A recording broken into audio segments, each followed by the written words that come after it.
Muy bien, entonces continuamos con el tema de los certificados. Entonces les decía que hay mucho recelo en esto de los certificados por todas estas situaciones que se han ido viendo. Por lo tanto, son muy celosamente cuidadas en los hospitales y centros de salud donde se los emite. ¿Qué datos o cómo se debe llenar este certificado? ¿Quién debe llenar el CNUD? Esto significa Certificado Médico Único de Defunción. Los datos del fallecido, como pueden ver ya aquí con mayor amplitud, tenemos las partes que tiene certificado médico de defunción. Las partes de aquí arriba pueden ser llenadas por el médico o por el personal de salud que mejor conozca estos datos de la persona que ha fallecido. Puede llenar el lugar de nacimiento, el lugar de fallecimiento, donde residía la enfermera, el interno, el residente, porque son datos también que están en la historia clínica, ¿no es cierto? Dónde ocurrió el fallecimiento, la edad y fecha de nacimiento, fecha y hora de defunción, sexo, estado civil, grado de instrucción, son datos que están en la historia clínica y que puede llenar otra persona. No habría problema si es que llenar otra persona, así se refiere. Lo más importante fuera,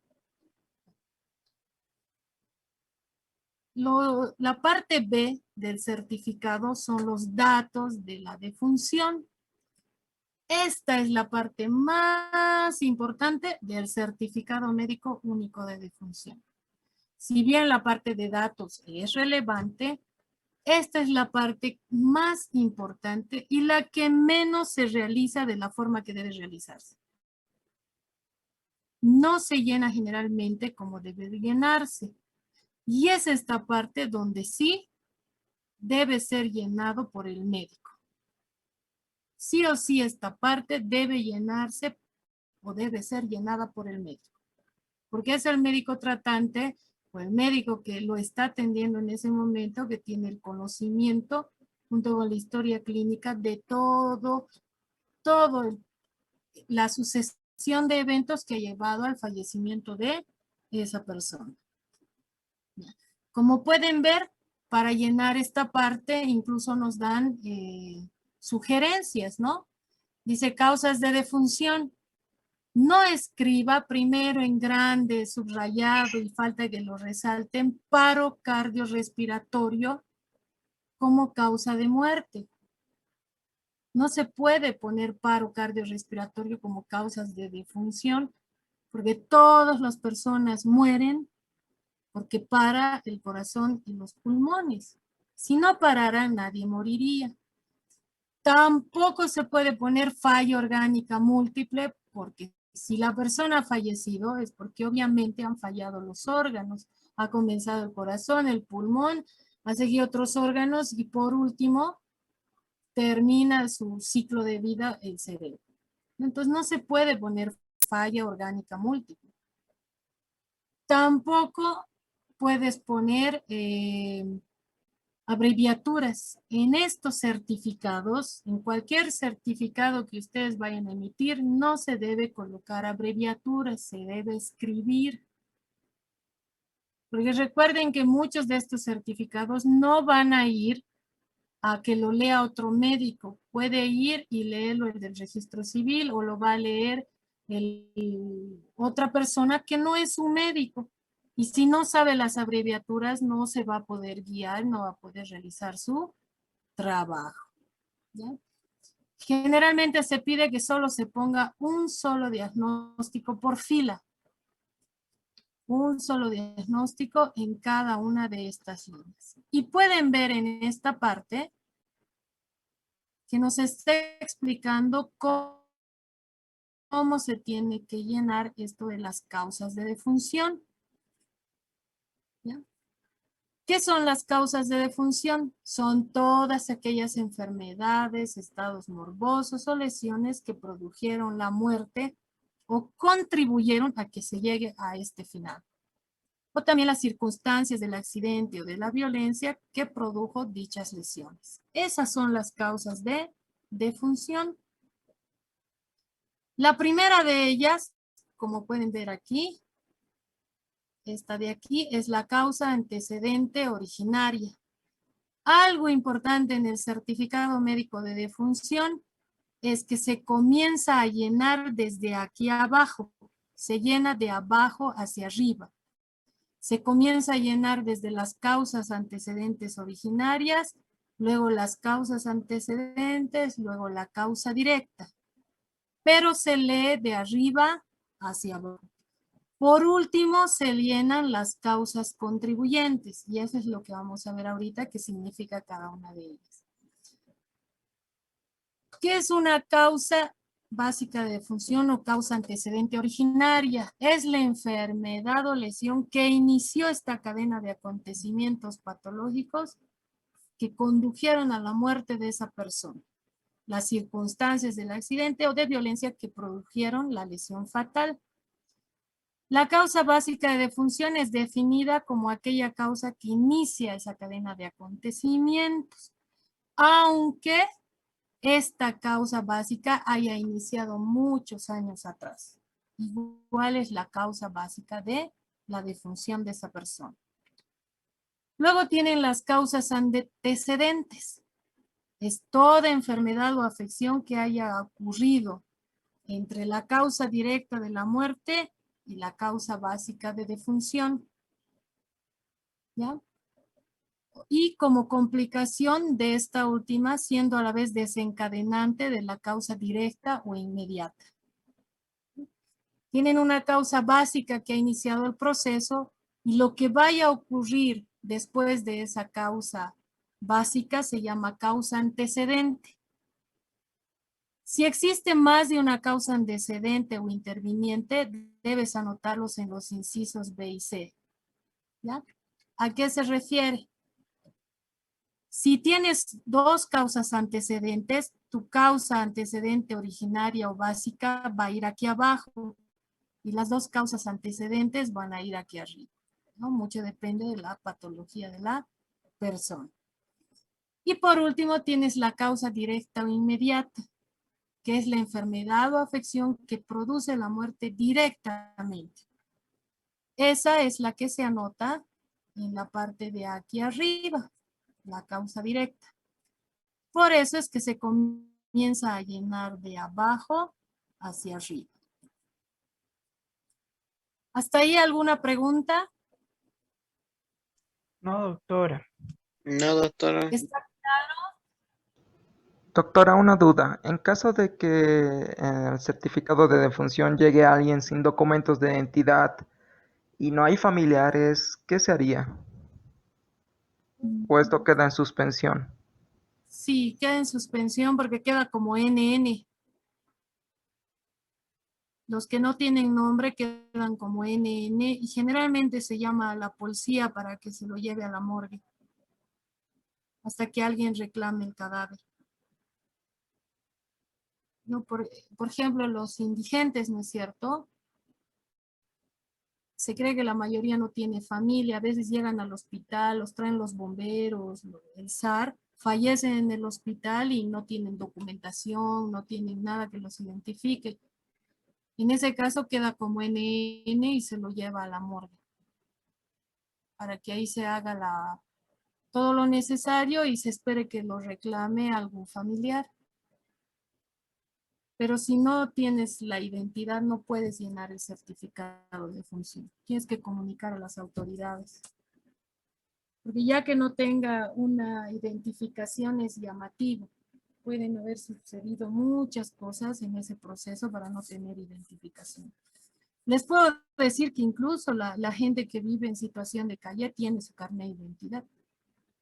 Son casos, si muy pocos, no son todos, que no manejan su identidad o que no tiene alguien su carnet de identidad para verificar que son ellos, ¿no? ¿Alguna otra duda?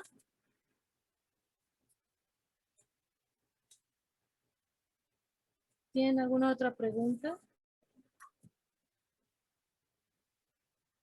¿no? No, doctora. Vámonos con la causa contribuyente.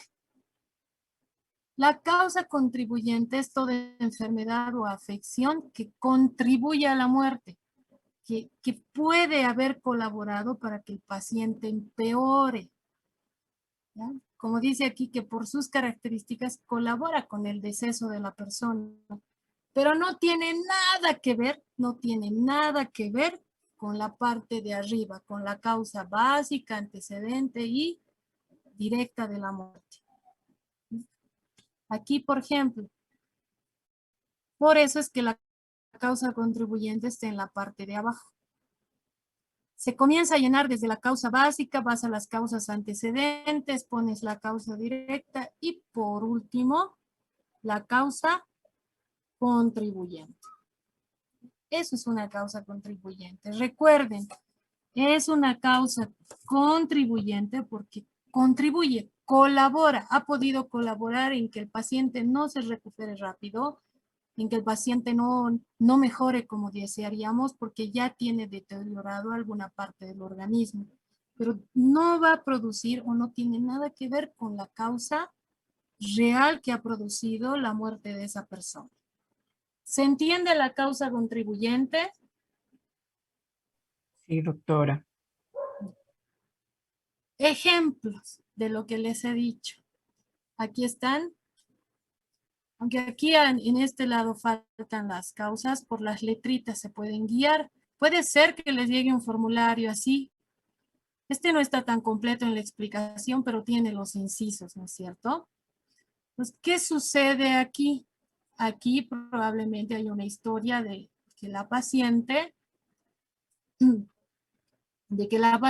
ha llegado a la consulta de emergencia con un antecedente de sangrado, en mal estado general, con un embarazo de más o menos 36 semanas, prácticamente no se ha podido hacer nada por la magnitud del sangrado y la paciente ha fallecido. En este caso, el bebé, nos está hablando del bebé. Ya la mamá también fallece, el bebé fallece. Hay que llenar los certificados de ambos lados. Aquí el ejemplo es el llenado del certificado médico de función del bebé. ¿Cuál es la causa antecedente o la causa básica para que ese bebé haya fallecido? Según todos los estudios que han hecho, el desgarro del cordón umbilical. Ese es el evento que ha ocasionado o ha desencadenado que ese bebé fallezca. Pero ¿cuál es la causa directa de muerte? No es el desgarro es el que ha desencadenado. ¿Por qué ha fallecido este bebé? ¿Qué dice ahí? Shock hipovolémico. Shock hipovolémico. Esa es la causa directa de muerte. El desgarro del cordón umbilical desencadenó la muerte, el fallecimiento, el proceso para llegar a la muerte, pero la causa directa es el shock hipovolémico. Ese bebé a través del cordón umbilical se ha desangrado, ¿no es cierto? Y esta parte de aquí son las causas contribuyentes. ¿Qué ha podido contribuir, además del choque hipovolémico, la pérdida de sangre, a que ese bebé no pueda resistir? La dificultad respiratoria por la prematurez. O sea, directamente no tiene nada que ver con lo que está aquí, ¿no es cierto? Pero ha contribuido porque obviamente si no hubiera habido el sangrado, la prematurez o dificultad respiratoria tal vez se hubiera convertido en la causa directa de muerte. Pero ha contribuido, en este ejemplo ha contribuido. Además del sangrado, el no poder respirar, ha contribuido para que ese bebé al final fallezca. ¿Se entiende? ¿O necesitan que les ponga otro ejemplo?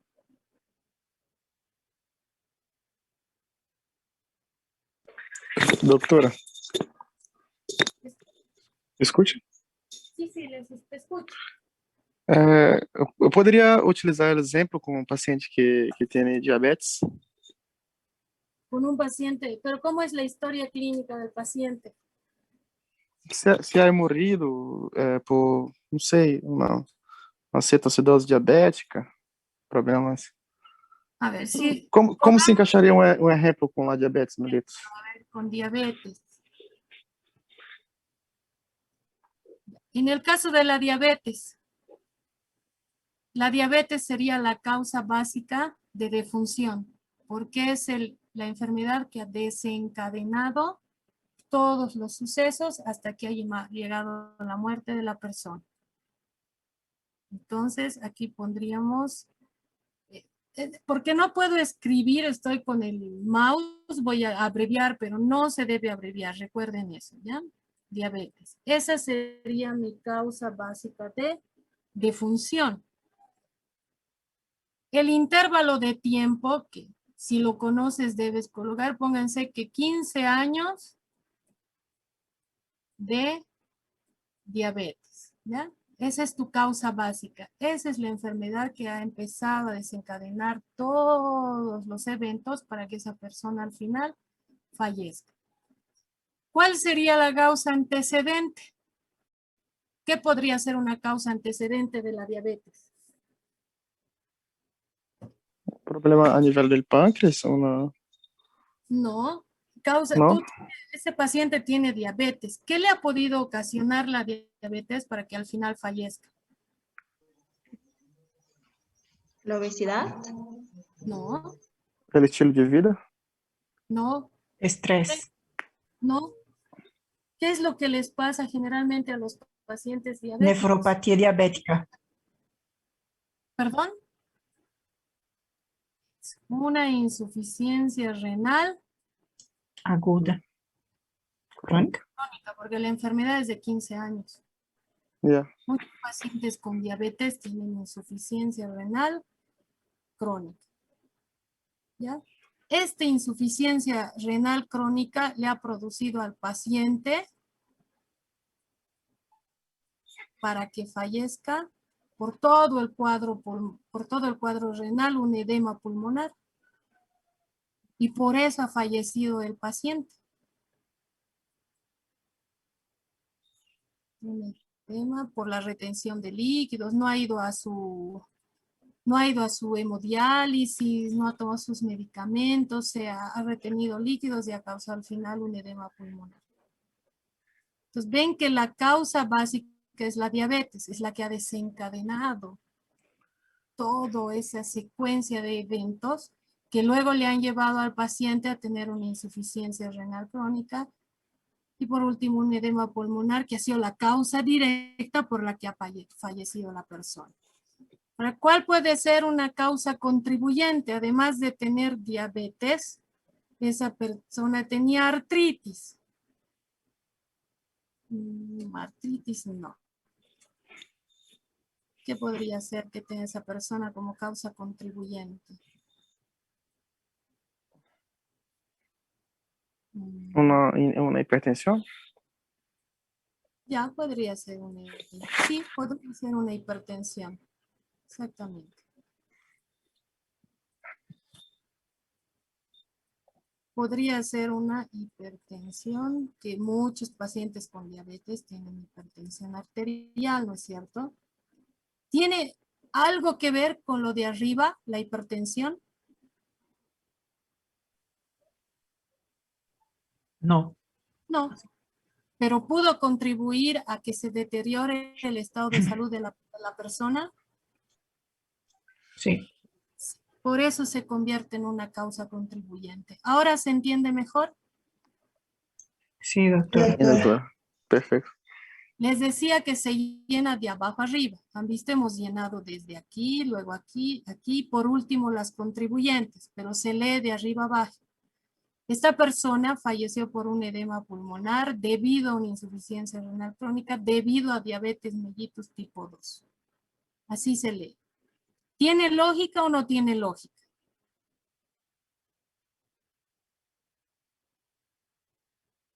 Sim, doutora, tem. ¿Tiene lógica lo que he leído? Sí, doctora. Sí. Porque si no tiene lógica, no hemos llenado bien. Tiene que tener una lógica. Cuando ustedes llenen y lean los certificados de defunción, tiene que haber una lógica. ¿No? A ver, pondremos al revés, pondremos que ha tenido insuficiencia renal crónica. Aquí ponemos el edema agudo de pulmón, ay, perdón la letra, y aquí la diabetes. A ver, léamelo a alguien, ¿cómo se leería de arriba a abajo?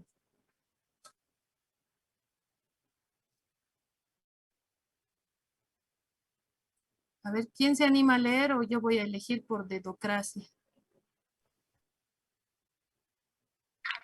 El paciente se ha morrido por una insuficiencia renal crónica debido a un edema agudo del pulmón debido a la diabetes. No hace sentido. ¿Tiene lógica? No, no tiene.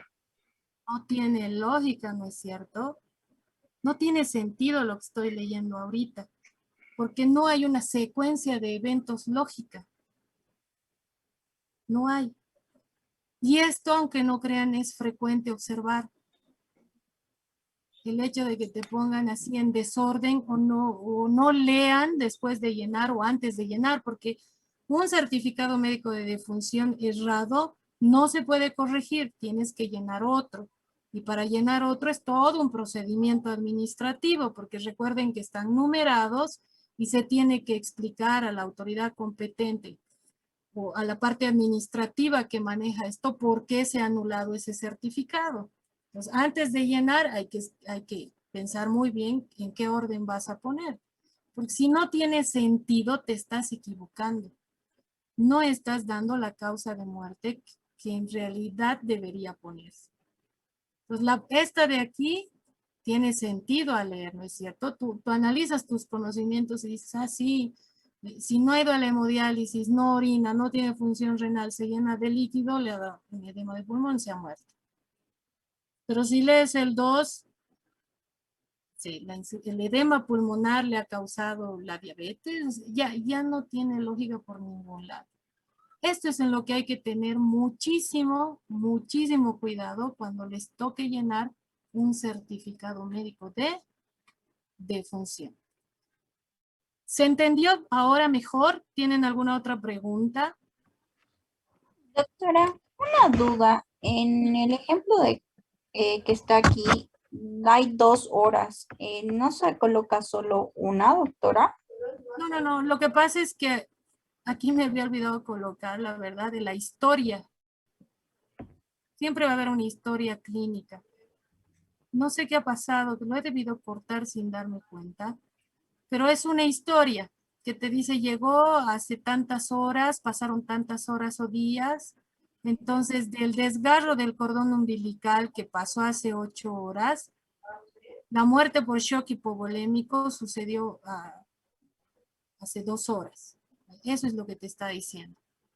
Inició el problema hace 8 horas y el paciente falleció o el shock hipovolémico le produjo la muerte en el lapso de 2 horas.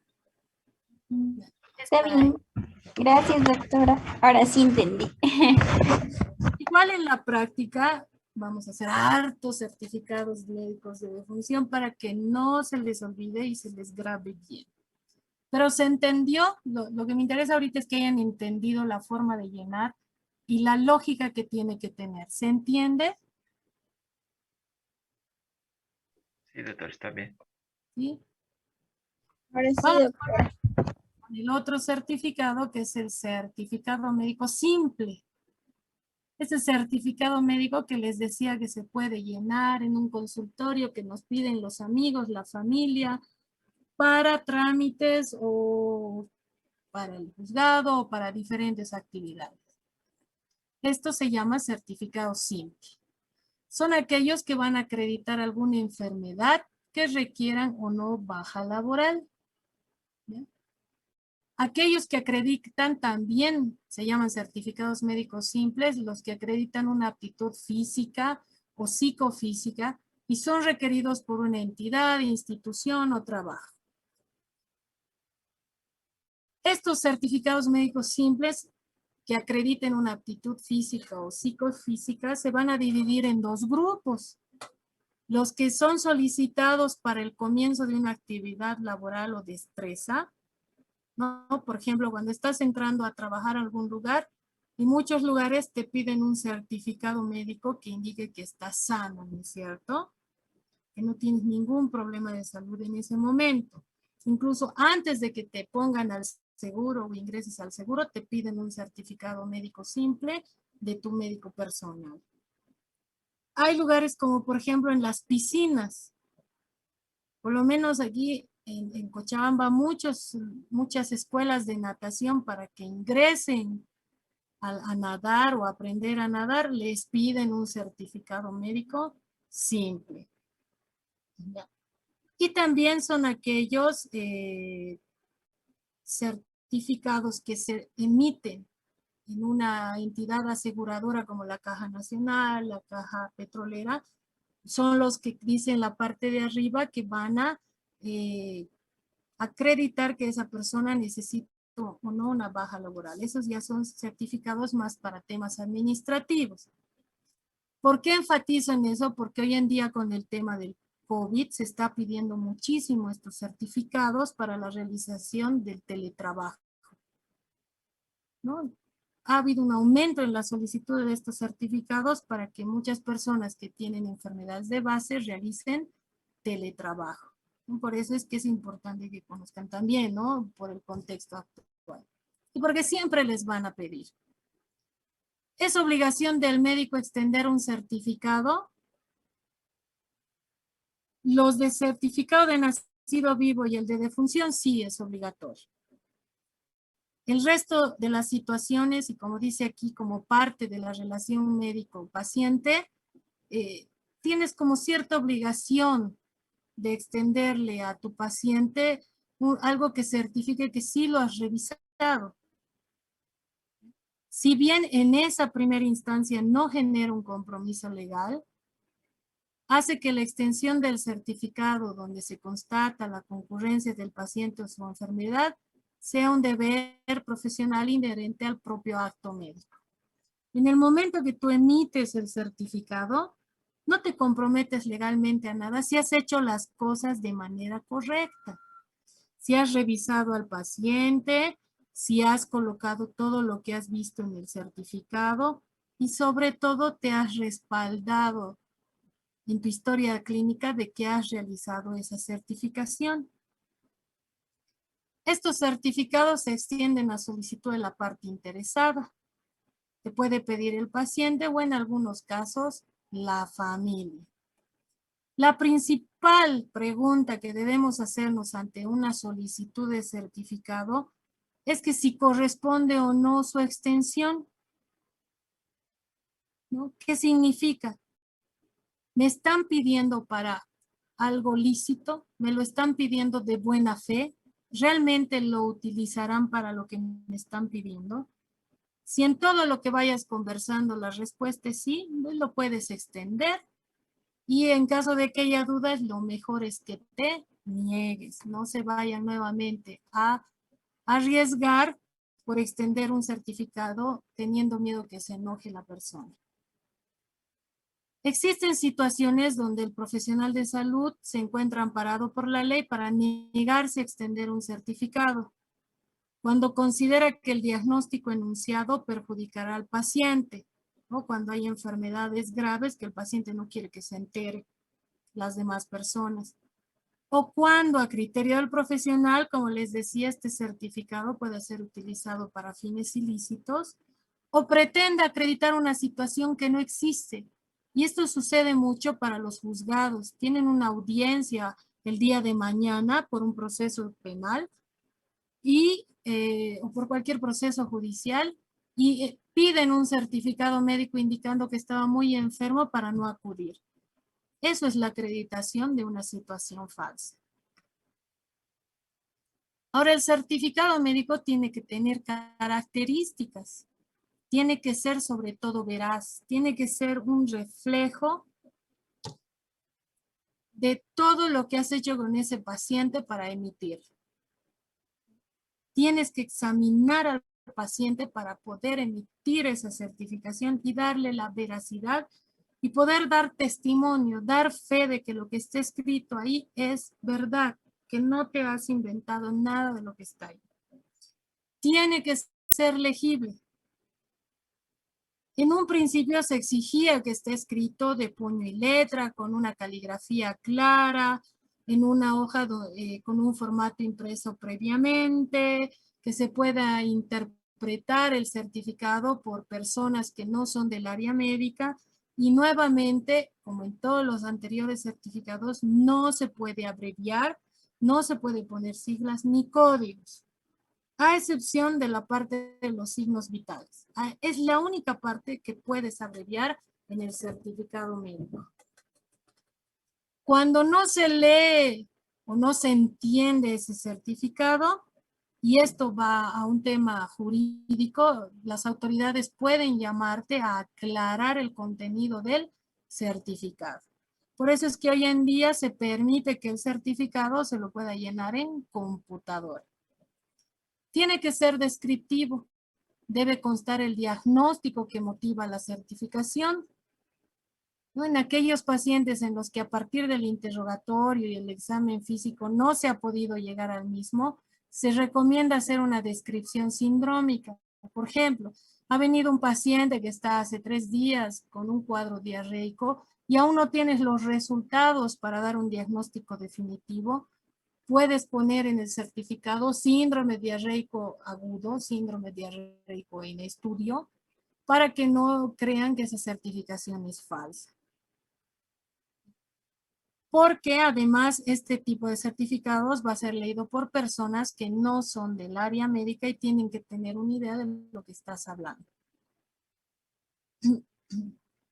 En los casos en los que se requiera de más exámenes complementarios, como les comentaba, puedes poner como en un apartado que al momento del examen no hay evidencias clínicas de alteraciones. También se puede poner cuando no has podido llegar todavía a un diagnóstico por falta de exámenes o por falta de que lleguen los resultados. Tiene que ser coherente. Tiene que ser coherente tu certificado. Todo lo que escribas tiene que tener coherencia. Muchas veces se llenan los certificados y dice presión arterial 190/100. Diagnóstico paciente clínicamente sano. ¿Hay coherencia en eso? No, doctora. No.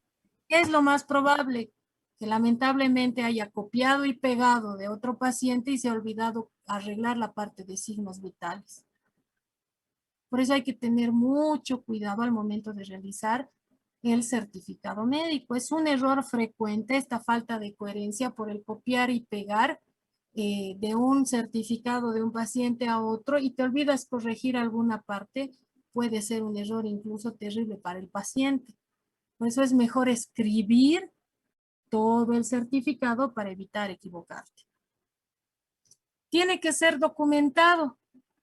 Debe quedar documentado en el libro de guardia, dice, si el certificado se ha emitido en una emergencia, pero siempre y sobre todo en la historia clínica del paciente, en tu historia clínica. Si tienes una historia clínica de consultorio externo y te piden un certificado, haz el certificado, sácale una copia y hazle firmar al paciente que ha recibido ese certificado.